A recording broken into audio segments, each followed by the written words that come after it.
По повод денот на розевата мајца, односно денот кога се крива гласот против врсничкото насилство во училиштата, средношколците од средното училиште Колен Ехтенин во Штип маршираа по штипските улици.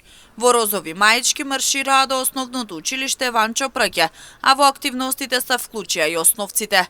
Целта е да се намали врсничкото насилство, односно булингот во училиштата, а за тоа се прават разни настани активности. Денес во нашето училиште се организира еден настан по повод денот на розевата мајца, или поточно за оние кои не знаат, тоа е ден кога се слави, односно се подига гласот против врсничкото насилство во училиштата, и по тој повод нашата ученичка заедница и заедно во рамките со учениците во рамките на проектот Мировно образование организиравме настан со тоа што изработивме неколку камери како пропаганден материјал и заедно со училиштето Ванчо Праќе ќе направиме еден марш низ нашиот град, се со цел да ја подигнеме свеста и кај учениците, и кај родителите, и кај целото население за да се стави веќе стоп на булингот во училиштето. Има некои информации, односно истражувања дека секое четврто дете во училиштата е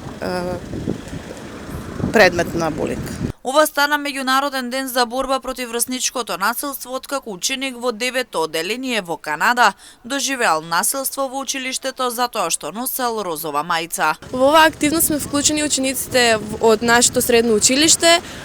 Станува збор за активност која што најпрвен произлегла во Канада, така што двајца Давид и Травис купиле розови мајци и почнале да ја бранат ситуацијата.